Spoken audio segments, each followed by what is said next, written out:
Hello everyone. आज हम लोग इंग्लिश में फिर से एक नया टॉपिक शुरू करने वाले हैं और आपको मैंने बता ही दिया था। आज हम लोग शुरू करने वाले हैं प्रोनाउन, ठीक है, प्रोनाउन जिसको कहते हैं। और इसके पहले हम लोगों ने नाउन कवर कर लिया है, सब्जेक्ट वर्ब एग्रीमेंट कवर कर लिया है, क्वेश्चन टैग कवर कर लिया है। आप लोग ज़रूर से ज़रूर नेट से कुछ मॉक टेस्ट अटेम्प्ट करिए, बहुत सारे वेबसाइट हैं वहाँ पर। अगर आपको लगता है कि नहीं बना पा रहे हैं तो इसका मतलब ये हुआ कि आपको मैंने बेहतर सिखाया। तो आइए शुरू करते हैं। आज मैंने प्रोनाउन का एक छोटा सा क्लास रखा हुआ है और इंग्लिश को ज़्यादा हम लंबा नहीं खींचेंगे, मतलब पर क्लास, सो दैट बच्चा इंटरेस्टेड हो और क्लास में बना रहे।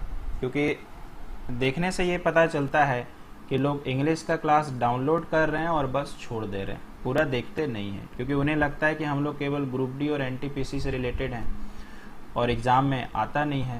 तो हम इस हिसाब से इंग्लिश का जो ड्यूरेशन है वो हम छोटा कर रहे हैं, क्योंकि लोग इंटरेस्ट नहीं दिखा रहे हैं, क्योंकि वो देखने से पता चल जाता है। तो खैर चलिए, मेरा काम है अच्छे से प्रेजेंटेशन देना, बाकी आपकी मर्जी, इंग्लिश को आप सीरियस लो चाहे ना लो। आइए शुरू करते हैं। सबसे पहले प्रोनाउन होता क्या है, ठीक है। इसको हम जानबूझ करके बार बार प्रोनाउन बोल रहे हैं, ऐसे प्रोनाउन हम लोग कहते हैं ज़्यादातर। तो एक बार ही पढ़ लेते हैं। A pronoun is a word that replaces a noun in a sentence. Pronouns are used to avoid repeating the same nouns over and over again. मतलब यहाँ पर बताना चाह रहा है कि नाउन के बदले आने वाले जो शब्द होते हैं, फर्स्ट लाइन में बताना चाह रहा है, वो एक्चुअली प्रोनाउन कहलाता है। इसलिए बार बार हम इसका उच्चारण प्रोनाउन कर रहे हैं। मतलब नाउन के बदले जो वर्ड आया दैट इज प्रो, ठीक है। इसका मतलब अभी एग्जाम्पल तो हम लोग देंगे ही। और यहाँ पर अगर आप देख रहे हो कि pronouns are used to avoid repeating the same nouns over and over again, that means कि जो नाउन आप बार बार किसी सेंटेंस में प्रयोग करते हो, उसके रिप्लेस में जो वर्ड आ रहा है वो एक बार लिखोगे तो काम चल जाएगा। एग्जाम्पल की बात करते हैं। पहला एग्जाम्पल लिखा हुआ है, लुक एट माइक। माइक मान के चलिए कोई आदमी का नाम है, इंग्लिश पढ़ रहे हैं तो नाम भी इंग्लिश वाला होना चाहिए। रमेश, राम, रहीम, ऐसे तो हिंदी वाला ही नाम लगता है, ठीक है। इसको मजाक में लीजिएगा भाई, धर्म से मत जोड़ दीजिएगा। तो look at Mike, Mike is a good boy, Mike loves to study, Mike is good at skating. Skating समझते हैं, ठीक है ना। तो यहाँ देखो कि बार बार माइक माइक माइक वर्ड आ रहा, मतलब बार बार वो नाम रिपीट करना है। और आपको पता है कि हमने पढ़ा है कि कोई नाम जो होता है वो नाउन होता है। तो मतलब ये देखो, ये नाउन बार बार रिपीट हो रहा है। अब हमने यही चीज को सेकेंड बार में जो लिखा है यही लिखवाना चाह रहा है कि जो बार बार नाउन रिपीट कर रहा है उसको अवॉइड करने का ये तरीका जो है दैट इज प्रोनाउन। अब देखिए, मैंने स्टार्ट किया लुक एट माइक, यानी एक बार आपको नाउन यूज करना है और उसके बदले बार बार आपको प्रोनाउन यूज करना है। तो देखिए, आप बार बार माइक, सपोज करिए ये एक बॉय का नाम है, मेल पर्सन का नाम है, तो बार बार आप माइक नहीं लिखेंगे। आपको पता है कि लड़के के लिए ही का प्रयोग करना है। तो देखिए, सब जगह मैंने ही लगा दिया है। He is a good boy, he loves to study, he is good at skating. तो बहुत ही सस्ता एग्जाम्पल मैंने लिया है वापस से प्रोनाउन में, ठीक है। मुझे लगता है तो है आपको समझ में आ गया होगा। ऐसे जैसे जैसे मेरे पास आप प्रोनाउन पढ़िएगा ना, आपको सही में लगेगा कि ऐसे तो ग्रामर किताब में दिया नहीं है, लेकिन धीरे धीरे बताएंगे, सस्पेंस रखेंगे, छोटा छोटा क्लास देंगे ताकि आप आराम से इसे पढ़ पाओ। और सही मायने में जब प्रोनाउन खत्म होगा तो आप देखिएगा कि बहुत चमत्कारिक तरीके से हम लोगों ने खत्म किया। ये तो चूंकि स्टार्टिंग है तो फॉर्मेलिटी थोड़ा बहुत हमको भी करना पड़ेगा, है ना भाई। चलो आगे चलते हैं। यहाँ पे थोड़ा हम टाइम लेंगे। टाइप्स ऑफ प्रोनाउन, ठीक है। तो मैंने नेट से एक इमेज निकाला, मुझे अच्छा लगा और ये इमेज को मैंने डाला। मैंने कहा ना कि बहुत जगह से मैंने पीडीएफ से सवालों को उठाया, लेकिन तरीका मेरा अपना रहेगा। Pronouns are word that we use in a place of noun. शुरू में सब चीज लिखा है। सबसे पहले आ जाइए, प्रोनाउन का पहला जो प्रकार है वो है पर्सनल प्रोनाउन, ठीक। Personal pronoun. और ध्यान रखना दोस्तों, पर्सनल प्रोनाउन के भी 3 कैटेगरी हैं। सबसे पहला कैटेगरी है सब्जेक्टिव प्रोनाउन, दूसरा कैटेगरी है ऑब्जेक्टिव प्रोनाउन और तीसरा कैटेगरी है पॉजेसिव प्रोनाउन। ठीक, पर्सनल प्रोनाउन ध्यान देते चलिएगा, है ना, थोड़ा टाइम हम लेंगे इसमें। पर्सनल प्रोनाउन के भी 3 कैटेगरी हैं, subjective pronoun, objective pronoun and possessive pronoun. अगर आपको याद होगा तो जब हम लोग सब्जेक्ट वर्ब एग्रीमेंट पढ़ रहे थे तो वहां पर मैंने सब्जेक्ट और ऑब्जेक्ट को बहुत बेहतर ढंग से आपको बताया हुआ है। थोड़ा सा हम पीछे आना चाहेंगे, आपको जगह लिखते हैं। आपको अगर याद होगा तो सब्जेक्ट और ऑब्जेक्ट आप बहुत बेहतर ढंग से जानते हैं। आई का क्या होता है दोस्तों? मी। यू का हो जाता है यू, वी का हो जाता है अस, ऐसा होता है ना। इसी चीज को कहते हैं सब्जेक्टिव प्रोनाउन और इसी चीज को कहते हैं ऑब्जेक्टिव प्रोनाउन।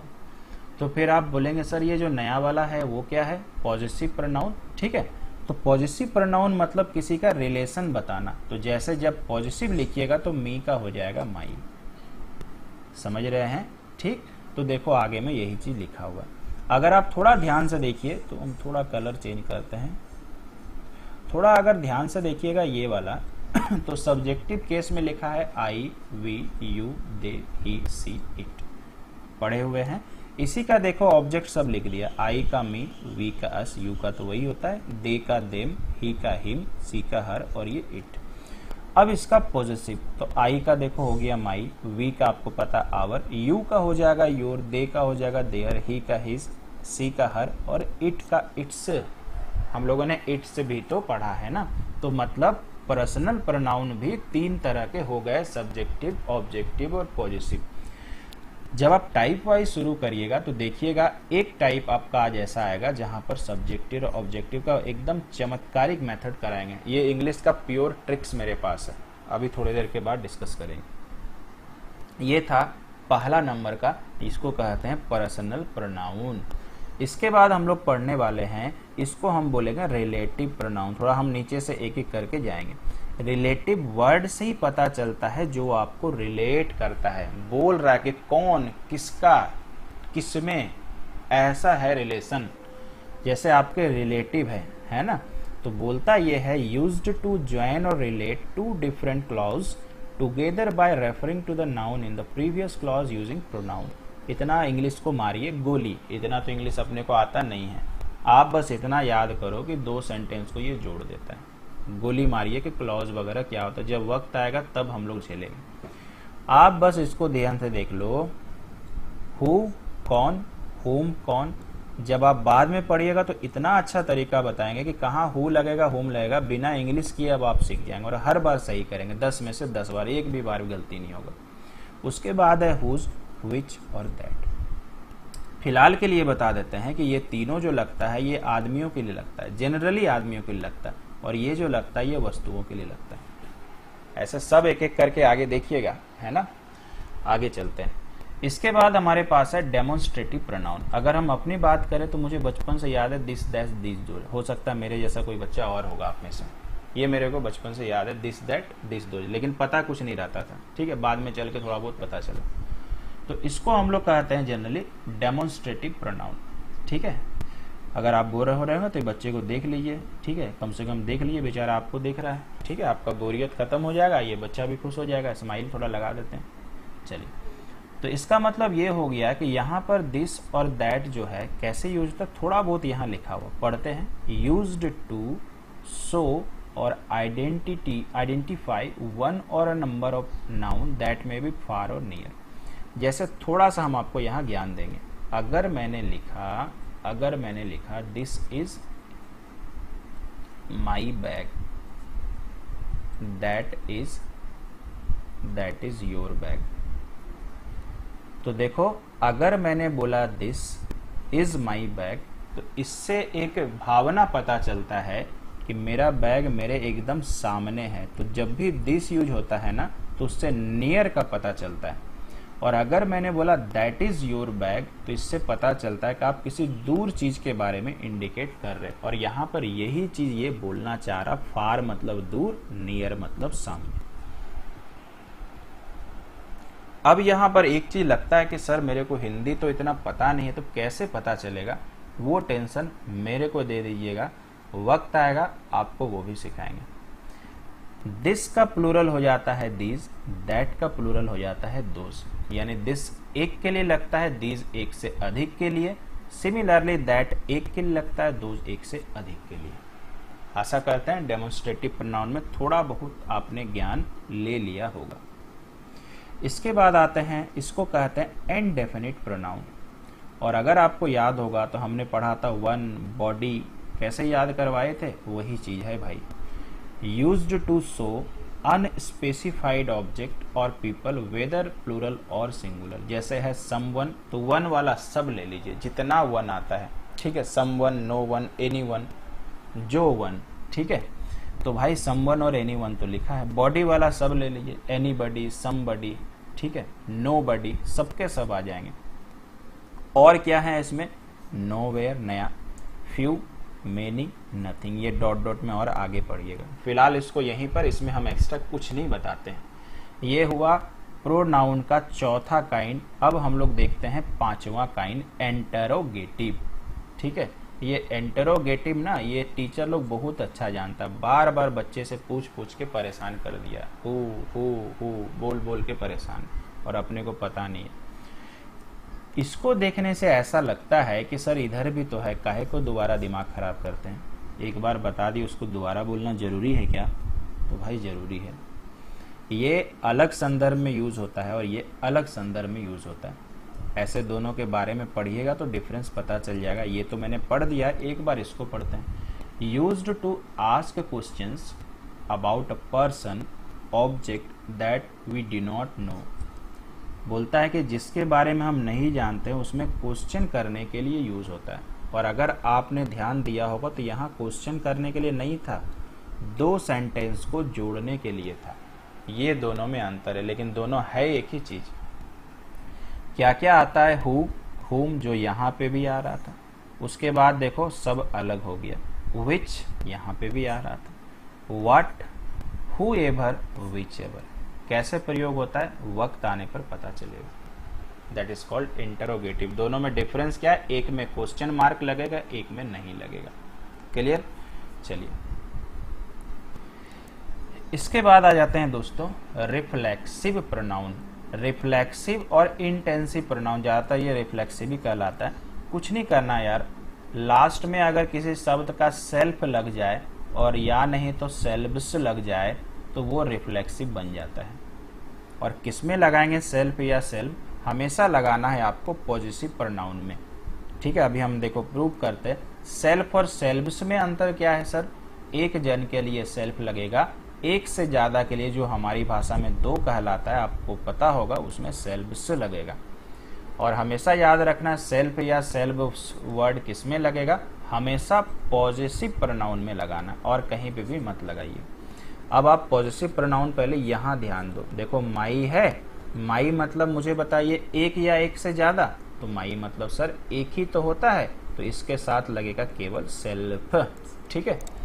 अब मुझे बताओ आवर पॉजिटिव प्रोनाउन है, तो आप मुझे बताइए आवर, आवर मतलब एक से ज्यादा हुआ कि नहीं? इसका मतलब सर सेल्व्स लग जाएगा। बहुत आसान है यार, अच्छे अच्छे ट्रिक्स मौजूद हैं, लोग बेकार में ही पड़े रहते हैं। इसके बाद योर, तो आपको मैंने बताया है यू को हमेशा वन को ट्रीट करना है, तो वन अगर है तो योर के साथ सेल्फ लगा दीजिए। इसी तरह से देखो लिखा हुआ, अब तो आप समझ गए होंगे। माई सेल्फ एक के लिए, देम एक से ज्यादा, इसलिए सेल्फ्स लगा है। योर सेल्फ एक के लिए, आवर सेल्फ, हर लड़की है एक ही सेल्फ लगाइए, ऐसे सेल्फ ही होती है। उसके बाद हिम, लड़का भी सेल्फ ही होता है, ठीक है। और इटसेल्फ। बोलिए आसान लगा? रिफ्लेक्सिव बनाने भी सिखा दिए कैसे करके ये बनता है, कहाँ सेल्फ लगता है कहाँ सेल्फ लगता है, डिफरेंस क्लियर है। और आखिरी प्रोनाउन का नाम है, आखिरी प्रोनाउन का नाम है ईच अदर और वन अनदर। थोड़ा बहुत पढ़ देते हैं, जब वक्त आएगा तभी हम इसमें बेहतर बता पाएंगे।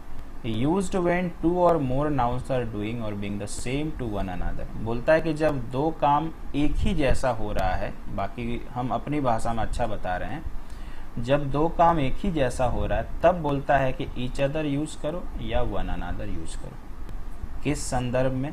जब आएगा तब, ठीक है। हो सकता है 2 से ज़्यादा काम भी हो, तब भी आप ईच अदर और वन अनदर। ऐसे अगर थोड़ा सा हम बच्चा कमज़ोर बच्चा बन के सोचे तो ईच अदर का मतलब होता है एक दूसरे के साथ, वन अनदर का मतलब एक दूसरा। तो लगता तो है कि 2 ही लोग होना चाहिए, लेकिन 2 से ज़्यादा भी हो सकता है। तो ये था दोस्तों टाइप्स ऑफ नाउन क्या होता है ना। अब आइए आज आपको 2 बेहतरीन मैजिकल ट्रिक्स बता रहे हैं इंग्लिश का, और आई होप आपको बहुत मजा आएगा। देखिए,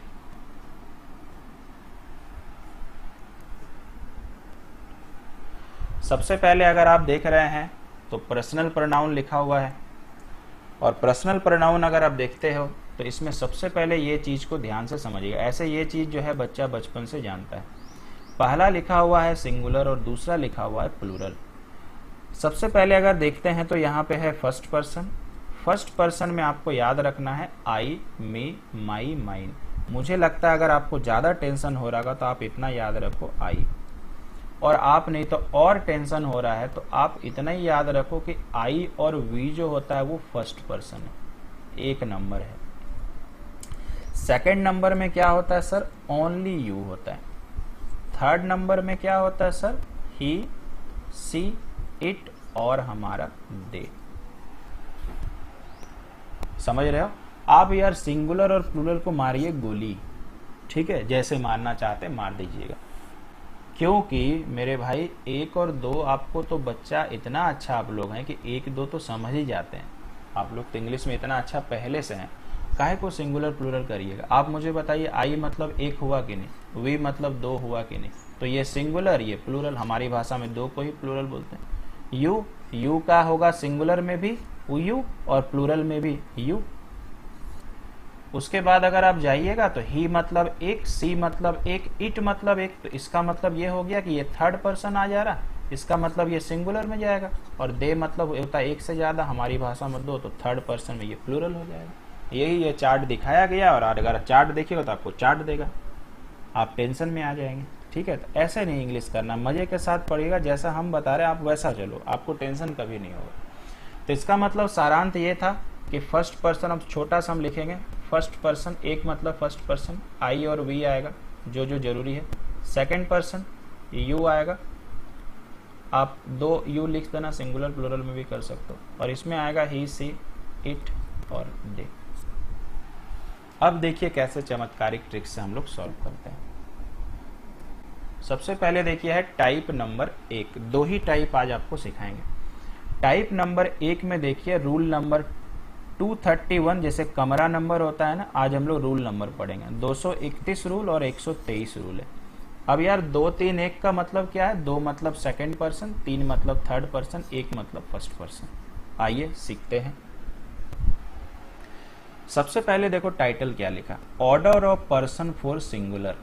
सिंगुलर समझे जहां 1 का बोध हो, तो अगर मान लीजिए सब पर्सन यूज है, सेकंड भी है, थर्ड भी है, फर्स्ट भी है, और आपको वो सिंगुलर है, सिंगुलर मतलब समझ रहे हैं, अगर 1 का भाव हो तो हमेशा पर्सन किस ऑर्डर में लगाना है? पहले सेकंड पर्सन आएगा, फिर थर्ड पर्सन आएगा, तब जाके फर्स्ट पर्सन आएगा। और ऊपर में यही लिखा हुआ मैथमेटिक्स के जैसा, पहले कौन सा पर्सन आएगा? सेकंड, फिर थर्ड, फिर फर्स्ट।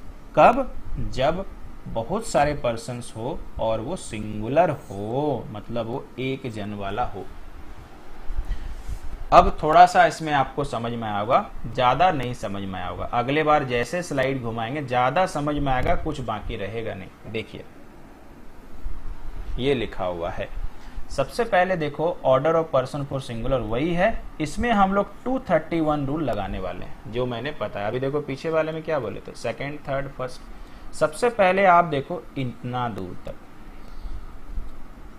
इतना दूर तक सबको हम थोड़ा घेर ले रहे हैं, थोड़ा टाइम पास भी तो करना यार, घेरने में थोड़ा 10-20 सेकंड तो जाएगा। सबसे पहले यू को कभी मत देखिएगा, क्योंकि यू एक ऐसा चीज है जो कभी वो सिंगुलर भी हो सकता है और हमारी भाषा में 2 मतलब प्लूरल भी हो सकता है। ये इसको मत देखिएगा। तो हमेशा आप क्या देखना, इसके साथ जो है, तो मुझे बताइए आई मतलब सिंगुलर, ही मतलब सिंगुलर, तो पक्का यू मतलब भी सिंगुलर। सब जगह यही इधर उधर करके यूज हुआ। अब मेरे को पता करना कि ये चारों सेंटेंस में कौन सा सही है। तो order of person for singular सब मैंने पहचाना कि सबसे पहले सबके सब सिंगुलर है, और सिंगुलर में कौन सा पर्सन पहले आता है, सेकंड, फिर कौन सा आता है, थर्ड, फिर कौन सा आता है, फर्स्ट। आप मुझे बताओ क्या आई सेकंड पर्सन है? नहीं सर, ये तो फर्स्ट होता है, तो ये गलत, छांटिए। ही क्या सेकंड पर्सन है? क्यों सर सेकंड चेक कर रहे? क्योंकि रूल कहता है कि सिंगुलर में पहले सेकंड पर्सन आना चाहिए। ही सर थर्ड पर्सन है, नहीं, गलत होगा। यू सेकंड पर्सन है क्या? जी हाँ, दूसरा तीसरा सही लग रहा है, लेकिन यहाँ पे भी यार यू दिया है, तो यानी अभी तीसरा चौथा में कंपटीशन आ गया।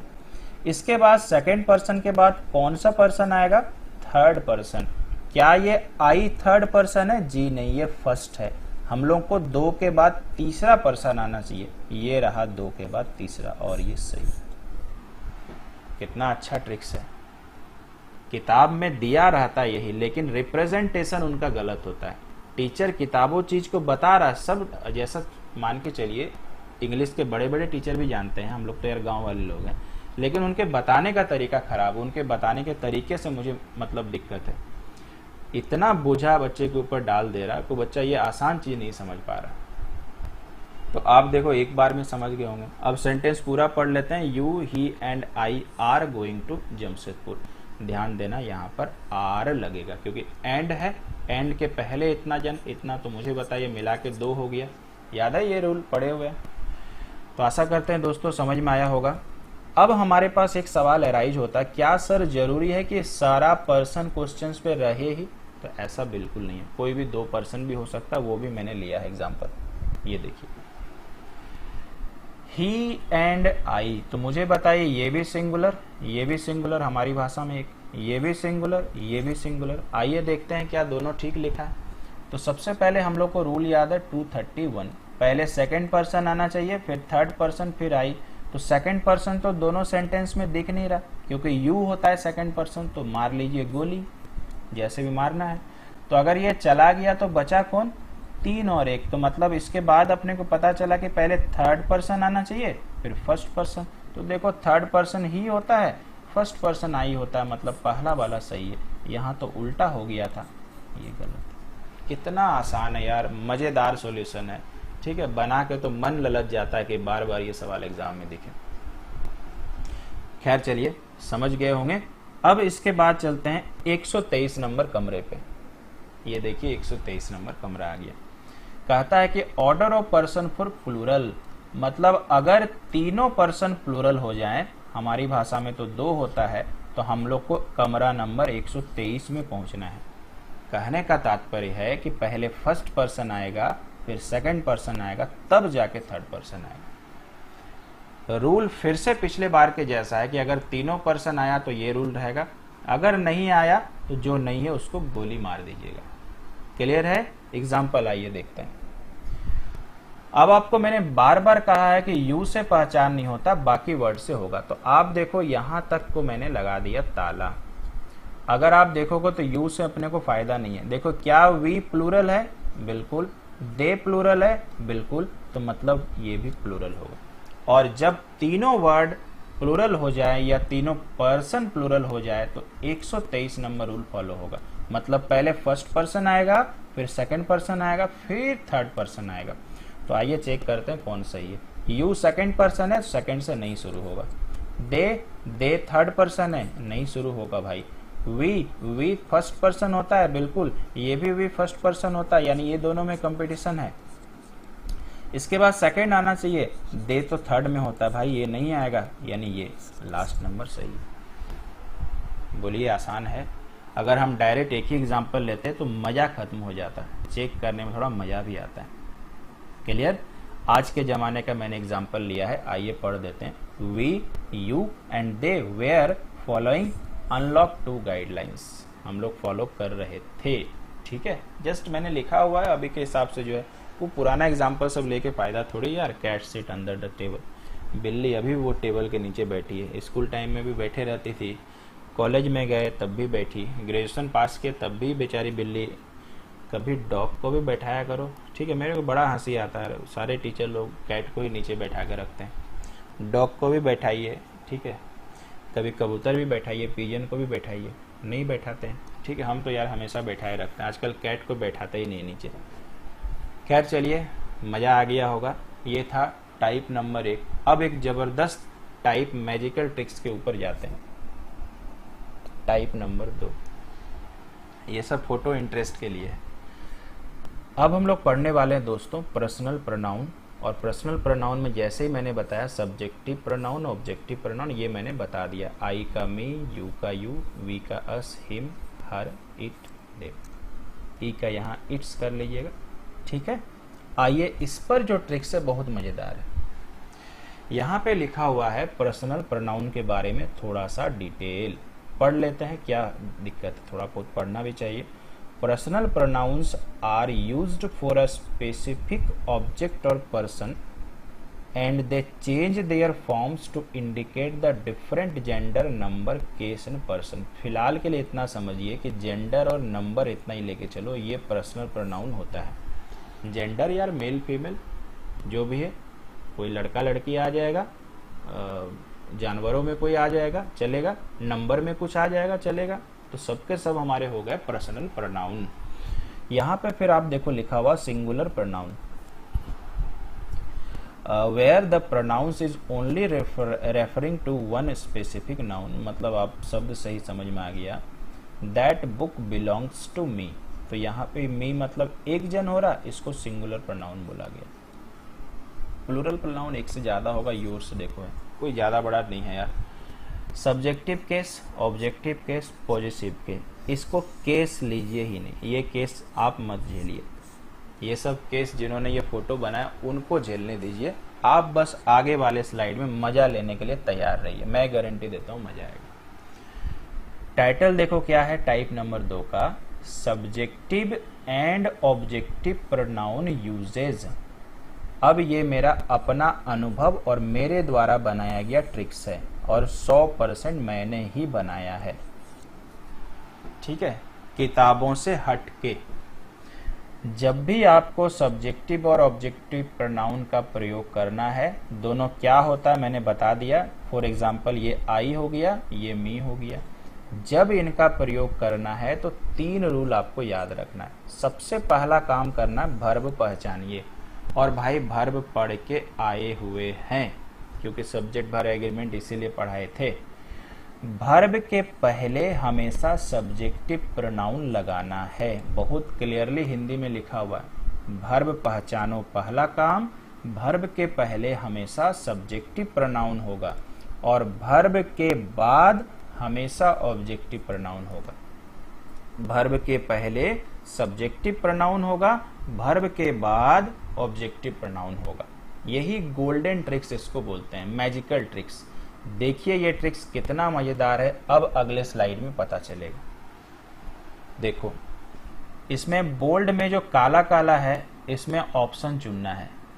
सारे के सारे आप पहले ऊपर से नीचे ध्यान देके देखो, क्या ये सब्जेक्टिव और ऑब्जेक्टिव प्रोनाउन ही चुनना है। मी आई सेम है यार, subjective objective. We us, he him, I me, me I, we us, हाँ कि ना, बिल्कुल है ना। अब आपको कैसे सेलेक्ट करना मेरे ऊपर छोड़िए। सबसे पहले मुझे बताइए पहले सेंटेंस में वर्ब कहाँ पे आता है, तो थोड़ा फ्लैशबैक में जाते हैं। वर्ब होता क्या है sir, is, am, are, was, were, something plus dance, come, go, something, ऐसा। तो जैसे मैंने मेरे भाई वर्ब देखा तो आर पे आया, कोई भी वर्ब होना चाहिए, चाहे वो ऑक्सिलरी हो चाहे वो मेन हो। तो जैसे मैंने देखा तो वर्ब हुआ आर। हमने ये पढ़ा हुआ है ट्रिक्स कि वर्ब के पहले हमेशा सब्जेक्टिव प्रोनाउन आना चाहिए, एसपी मतलब सब्जेक्टिव प्रोनाउन, और वर्ब के बाद हमेशा ऑब्जेक्टिव प्रोनाउन आना चाहिए। तो आप मुझे बताइए ये वर्ब के पहले सेलेक्ट करना है, सब्जेक्टिव प्रोनाउन आना चाहिए, दोनों में कौन सब्जेक्टिव है, आई। आ गया सुंदर सा। कहाँ हिंदी जरूरत पड़ा मुझे बताइए, जो टीचर कहते हैं कि हिंदी होना चाहिए। बिल्कुल नहीं, ग्रामर में तो थोरोली आप बिना हिंदी किए हुए कर सकते हैं। आसान लगा कि नहीं, क्लियर। आगे चलते हैं, अगले नंबर एग्जाम्पल में आते हैं। और जैसे मैंने देखा तो अपना रामबाण ट्रिक्स काम करेगा। वेयर यानी ये वर्ब है, वर्ब के पहले सब्जेक्टिव प्रोनाउन होता। अब दिमाग और कलम जल्दी जल्दी दौड़ने लगा, वी होता है। आगे चलते हैं। 2 बॉयज जैकी एंड ही और हिम। जैसे ही मैंने देखा तो अपने को आर नजर आया। आर सब्जेक्ट है, इसके माफ कीजिएगा, आर भर्ब है। भर्ब के पहले हमेशा सब्जेक्ट लगाना है, यानी ही। क्लियर है भाई? अगर आप देख सकते हो तो यहाँ पर कहीं पर भी हिंदी नहीं करना। सबसे बेहतरीन बात, ये अपने को लास्ट तक भी नहीं जाना है। Next question, teacher asked question to Manisha and something. अब रह गया क्या लगेगा सर। अगर आप देखते हो तो हमने थोड़ा बहुत तो इंग्लिश बेहतर किया कि किसी लास्ट में ईडी लग जाए तो ये वर्ब 2 या 3 होता है। तो यार कम से कम इतना तो ज्ञान मिला कि ये वर्ब ही है। 2 या 3 में अपने को क्या लेना देना। और वर्ब के बाद मेरे को सेलेक्ट करना इन दोनों में क्या होगा। वर्ब के बाद अभी ताजा ताजा पढ़े ऑब्जेक्टिव प्रोनाउन होता है, यानी इसमें ऑब्जेक्ट कौन है, मी है। इसके बाद आ जाते हैं ये तो लड़का लोग बहुत अच्छा से पढ़ेगा, ठीक है, पढ़ना चाहता भी है, ठीक है। अब लड़की लोग अगर नाराज हो गई तो ही लगा देते हैं, ठीक है, नहीं तो यार मेरे को गाली पड़ेगा। तो यहाँ पे लिखा हुआ ही ऑब्लिक सी, अगर आप ध्यान लगा के देखते हो तो लाइक्स मतलब पसंद करना, मतलब वर्ब यही है और वर्ब के बाद लगाना है तो मी हो जाएगा। ऐसे तो लोग इतने बड़े हो चुके हैं कि मी ही बोलते हैं। आखिरी नंबर WHO यानी वर्ल्ड हेल्थ ऑर्गेनाइजेशन, जिसने पूरे विश्व को डुबा के रख दिया है, जिसमें हमारा भारत देश भी शामिल है, ठीक है। यही एक संस्था है जिसने इस बीमारी को इस कदर बढ़ाया, डराया कि हम लोग आज तक इसको झेल रहे हैं। खैर चलिए भाई, इस पे किसी दिन और बात होगा। WHO सेड मतलब वर्ब हो गया, हाँ कि ना, ठीक है। अब यहाँ पर जैसे आपने वर्ब देखा तो आपका दिमाग काम करेगा। ये हम हैश लगा देते हैं, बहुत सुंदर एग्जाम्पल है, नेट से उठा है ये, बस हम थोड़ा डाइवर्ट किए हैं, चेंज किए हैं, मतलब अपने से एग्जाम्पल बनाए हैं। तो जैसे ही बच्चा बोलेगा सर आपने तो बोला था वर्ब है, वर्ब के बाद तो अस लगेगा, तो आप अपने हिसाब से बिल्कुल सही किए, लेकिन अस नहीं लगेगा। याद रखिएगा दोस्तों कि जब भी ये दैट आ जाए तो दैट जो करता है ना, 2 सेंटेंस को जोड़ता है। दैट 2 सेंटेंस को जोड़ता है। तो देखो दैट आया है, अब सब चीज हम हटा देते हैं। दैट, तो इसका मतलब इसके पहले एक सेंटेंस है और इसके बाद एक सेंटेंस है, तो इसका मतलब इसको कर दीजिए साइड। अब दैट के बाद फ्रेश फ्रेश पढ़िए, ताजा ताजा होके पढ़िए। तो अब हम पढ़ते हैं, तो मुझे बताओ वर्ब कौन सा मिल रहा, आर। आर के पहले यानी वर्ब के पहले सब्जेक्ट होता है, यानी अस नहीं होकर के वी हो। आई होप रीजन पता चला होगा और एक्सेप्शनल पार्ट पता चला होगा किस तरह से हमने क्रैक किया। क्लियर? सवाल को पूरा पढ़ देते हैं क्योंकि बहुत अच्छा मैंने लिखा है यहाँ पे। WHO said that, World Health Organization said that we are not going to safe in next month also। तो ये WHO वाला डराते रहेगा, हमारी सरकार बेवकूफ डरती रहेगी और पब्लिक के ऊपर प्रेशराइज करती रहेगी। तो ये था दोस्तों आज का इंग्लिश क्लास, प्रोनाउन क्लास। कैसा लगा मुझे फीडबैक देते रहिएगा। आपके चलते मैंने टाइम रिड्यूस कर दिया है, क्या पता टाइम रिड्यूस करके थोड़ा इंटरेस्ट आपका बढ़े। तो अभी के लिए इतना ही। Thank you so much.